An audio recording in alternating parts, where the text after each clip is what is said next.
This book right here, they can never make me hate you. Never ever. I actually took notes about all the things that I learned from this book, A Little Life. And TikTok wants to mess up with me today, so I have only 3 minutes to record, but I'll record shortly. So, 5 things that I've learned from this book, and there are quite a lot of things, but my God, I'm just catching my breath. 5 things that I've learned from A Little Life. So let's go. The first is there are more pedophiles in the world and in Africa than we think. Because for us in Africa, we don't think we have a lot of gay people here, right? We think it's a Western thing that is just coming.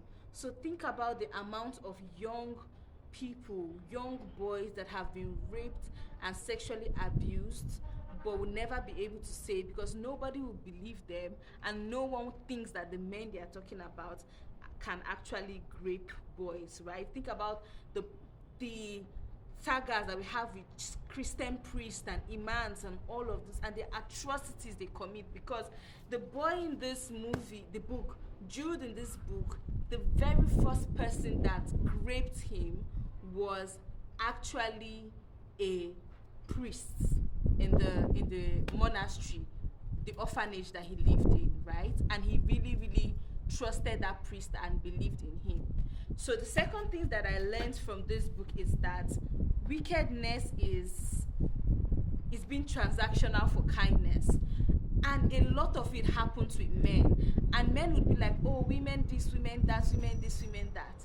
This boy, when he was 14 years old and he ran away from the home where he was being raped consistently, tell me why every single man that he entered the man's car to get a ride, every single ride that he hitchhiked, they were asking him for sex. Yes, they were asking this young 14-year-old guy for smacks. I don't want them to flag this video. And so, before he could travel from one state to another, he slept with multiple men. Whew, man. The next thing is trauma bonding is real. Let me check my slide and see if this thing is still going. About 5 things I learned from this book called A Little Life. It's quite a heavy book, so if you are not really into grief and a lot of tragedies, I don't think you should take your time to read it. I've been reading this book since January, so I really took my time to read the book. And the third point is trauma bonding is real. And trauma bonding, what I wrote here was, trauma bonding has a lot to do with self-image and what people believe about themselves. Because tell me why, even when Jude was being raped, all he could think about was that Brother Luke somehow treated him better. So imagine he was always comparing bad to worse, and he was always wishing for worse. So when those men were beating him and raping him, he was thinking to himself, why did I leave Brother Luke? At least Brother Luke was only raping me. He wasn't beating me. At least Brother Luke was giving me food.